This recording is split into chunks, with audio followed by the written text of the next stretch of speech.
আমরা এখন রাজশাহীর পদ্মা নদীর চরে ঘুরতে যাচ্ছি। এই চর কিন্তু অসাধারণ সুন্দর প্রাকৃতিক দৃশ্য। এই যে সরিষা ফুল, শীতের সরিষা ফুল পাবেন। এরপরে হচ্ছে আপনি পাখি পাবেন। এখানে আসলে কিন্তু অনেক পাখি পাওয়া যাবে। শীতের বিশেষ করে সরিষা ফুলের সৌন্দর্যটা কিন্তু অনেক গুণ বাড়িয়ে দেয় এখানকার বেড়াতে আসার মজাটা। শীতের সময় আসলে সরিষা ফুল না পেলে আসলে শীতের সে মজাটা কিন্তু উপলব্ধি করা হয়ে ওঠে না। খুব দারুণ একটি জায়গা, এখানে আপনি ঘুরতে পারবেন। আসি ভাই বুঝলেন। আমি আর আসিফ যাচ্ছি। আসিফের খুব শখ বেড়ানো, বিশেষ করে আসিফ তো সবসময় এরকম প্রকৃতির মাঝে থাকে। রাজশাহীতে এই প্রকৃতি আর তোমার এলাকার প্রকৃতি কেমন মনে হচ্ছে? প্রকৃতি বলতে গেলে কিছুটাই সেম, কিন্তু নিজের এলাকায় ঘুরলে এই যে অন্য এলাকায় আসলে আবার যে অন্য একটা অনুভূতি, এটা কিন্তু নিজের এলাকায় ঘুরলে অতটা অনুভূতি মনে হয় না। যদিও এখন আসছি রাজশাহীর নদীর পাড়ে, খুবই ভালো লাগছে। নিজের এলাকায়ও কিন্তু এই যে এরকম সরিষা ফুল, গম ক্ষেত, পশু পাখি সব কিছু আছে, তবে অন্য এক জায়গায় এসে ঘোরার কিন্তু মজাটাই আলাদা। আর পাশেই চর খানপুর, ইনশাল্লাহ আজকে তো যে আর ঘুরে আসা হবে না, অন্য একদিন যাব। আসিফ কিন্তু তার মনের কথাই বলে ফেলেছে, যে অন্যরকম এলাকায় আসলে অন্য একটি অনুভূতি কাজ করে। ওই যে দূরে রাজশাহী শহর ছেড়ে চলে আসছি আমরা, নদীর দিকে চলে যাচ্ছি। আপনি রাজশাহী শহরের একদম সোজা সাহেব বাজারের 0 পয়েন্ট থেকে মসজিদের পাড় ধরে যে রাস্তাটি চলে আসলো, এই রাস্তা ধরে আপনি আসলেই এই চরটি পেয়ে যাবেন।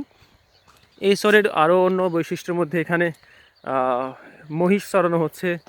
এখানকার কিছু জীব বৈচিত্র্য আপনি পাবেন, যে পাখিগুলো সচরাচর একদম গ্রামের মধ্যে পাওয়া যায়। এবং আরও গুরুত্বপূর্ণ বিষয় হচ্ছে এখানে যে জমিতে প্রবেশ নিষেধ, জমিতে ফসল নষ্ট করার জন্য যে তাদের কষ্ট হয় কৃষকদের, সেই সঙ্গে তারা জরিমানার একটি সাইনবোর্ড এখানে দিয়ে দিয়েছেন, যাতে করে কেউ ভুলেও এই জমিতে প্রবেশ না করে। এটা প্রবেশ করা মোটেও উচিত নয়।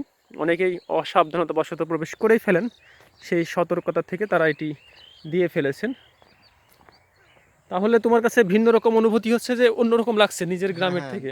নিজের গ্রামের থেকে অন্যরকম মনে হচ্ছে, মনে একটা অন্যরকম ফিলিংস হচ্ছে, যে সেম জিনিস কিন্তু মজা আলাদা, মানে মনের উপলব্ধি করতেছি অন্যরকম। আচ্ছা, হ্যাঁ, তাই। যাই নদীর পাড় যাই, একটু ঘুরে আসি। তাহলে নদীর কাছে কাছে গেলে তখন আরো ভালো হ্যাঁ, বুঝতে পারবো আমরা। আরো ভালো লাগবে। তাই। এর আগে আসছে কিন্তু নদীর পাড় আসা হয় নাই। এই পাড় থেকে মানে রাজশাহী আসলে খুব তাড়াহুড়োর মধ্যে আসি, তাড়াহুড়োর মধ্যেই চলে যাই। তো আজকে নাহিদ ভাইয়ের সাথে ঘুরবো সন্ধ্যা পর্যন্ত, আর একদিন আসবো, চরখানপুরে যাব ইনশাল্লাহ, যদি যেতে পারি। ঠিক আছে, আমরা সময় করে আবারও বের হওয়ার চেষ্টা করব সেই খানপুরের উদ্দেশ্যে। এই যে বলছিলাম, পাখি, অসংখ্য পাখি কিন্তু আপনি এখানে পাবেন।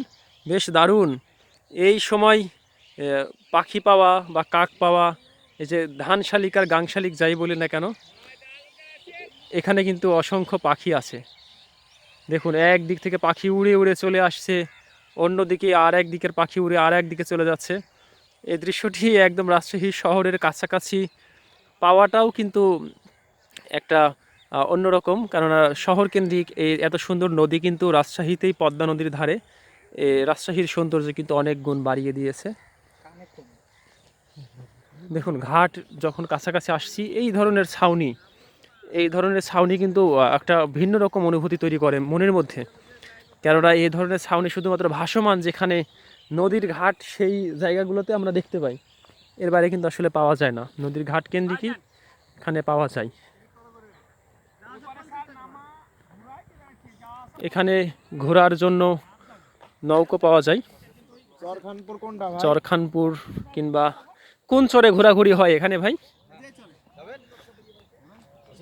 তাই। আপনাদের ওখানে যাওয়ার পরে কোথায় কোথায় ঘোরান আপনারা?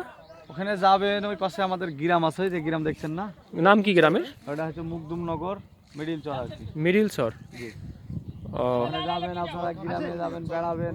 জি, তোর খানপুর হচ্ছে ওই যে অনেক দূর, ওগুলা যাইতে যান আপনার আচ্ছা, অনেক সময় লাগবে। 35-40 মিনিট লাগবে। আর আপনার এই শহরে যেতে কতটুকু সময় লাগে? এই শহরে যেতে কতটুকু সময় লাগে? এই চরে যাইতে আপনার নৌকাতে 10 মিনিট লাগবে। মাত্র 10 মিনিট লাগে? 10 আসছে 10-20।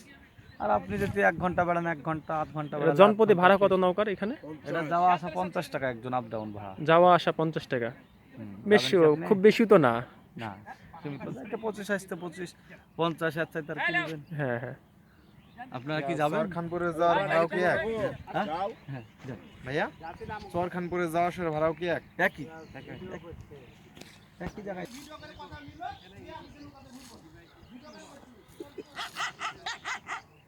ওই সমুদ্রের মাঠে চিল্লাছে কেন বলছেন?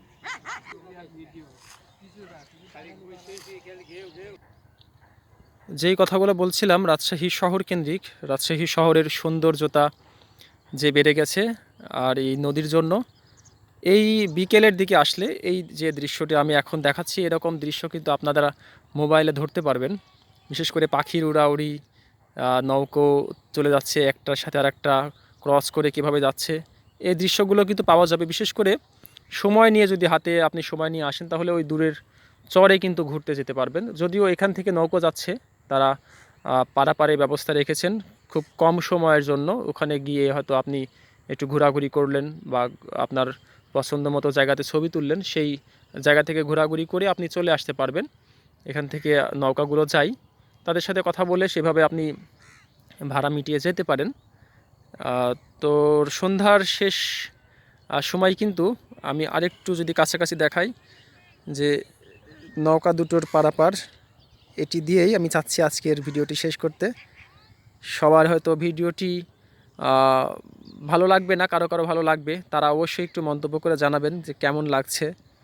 তাহলে আগামীতে এই ধরনের ভিডিও আরও দেওয়ার চেষ্টা করব। সবাইকে ধন্যবাদ, সবার জন্য রইল শুভকামনা।